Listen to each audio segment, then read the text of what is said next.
We all know the story of LeBron James, the epitome of basketball talent and resilience in the face of tough situations. After taking the world by storm at St. Vincent St. Mary High School in Akron, Ohio, making himself known as the next Michael Jordan, he was taken first overall in the 2003 NBA draft by the Cleveland Cavaliers.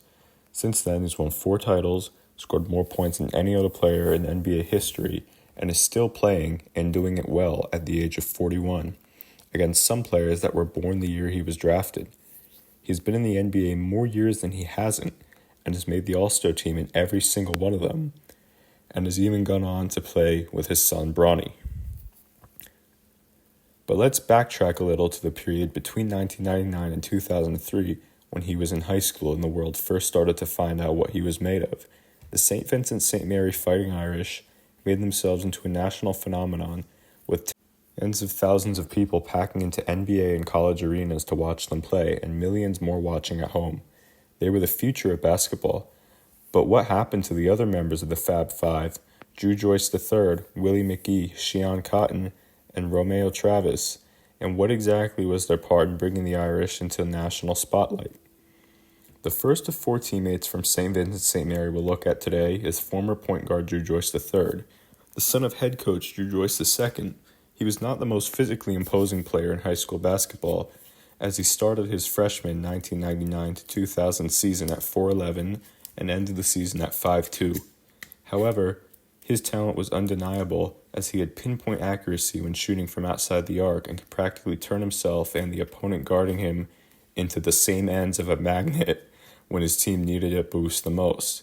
In the state championship game of that first season, Joyce hit 7 consecutive three-pointers to ensure that the feats LeBron had been accomplishing all season would not go to waste.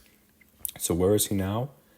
Well, although he had to walk on, he did manage to secure a spot on the University of Akron Zips in his home city, where he won a second-team All-MAC in 2007. He failed to make the NBA, but had a 12-year playing career in the highest leagues of Germany, Poland, Belarus, and France, with only one of the teams he played for, Gladiators Trier, from 2010 to 2012, not being in the highest league in their respective country. Joyce is currently the head coach of the University of Duquesne Dukes, who as of January 2nd have a 9-5 record in the 2025-26 season. Next, we take a look at former point guard Willie McGee. He was decently athletic and was able to fulfill specific niches in any given situation. He was especially proficient at defense. There isn't much to say on what he went on to do later in terms of his playing career, but that doesn't mean he didn't go on to have great success either. In 2008, he obtained a bachelor's degree in information technology, which is no easy feat. He then went on to become the athletic director at St. V, who continued to dominate the country in various sports. In 2022, he stepped down from that position after 7 years to work at the LeBron James Family Foundation, which is dedicated to not only preserving LeBron's legacy, but also to provide a window to a more stable environment for kids from struggling communities like the ones the Fab Five come from. Next, we look at Sheon Cotton, the imposing center that rivaled LeBron on the court in talent, as he dropped roughly 18 points a game. Also in similar fashion to LeBron, Cotton was receiving Division I offers in football. He eventually committed to the Ohio State Buckeyes, a perennial national powerhouse both in sports and academics, and the most well-known college in the state of Ohio. However, he didn't see much playing time during his 2 years there as a defensive lineman, so he transferred to Youngstown State and eventually Walsh University during his sophomore year. He even released a rap song in 2014 that made it into that year's edition of NBA 2K. Finally, we visit the life of Romeo Travis. The former small forward joined Drew at Akron after high school, where he became the school's all-time blocks leader.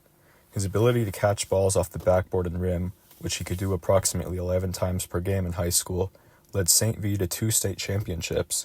In college, he won MAC Player of the Year and was selected to first team All-MAC 2 years in a row. Here's a list of everything he achieved in his long and successful career playing basketball across Europe. While LeBron is the reason we know about the St. Vincent St. Mary Fighting Irish, there's no denying that his teammates played a role in making him the legend he is today. One thing remains constant throughout all these guys I mentioned. They all stay in touch. The level of commitment LeBron shows towards people that he has connections to is exemplified in this fact.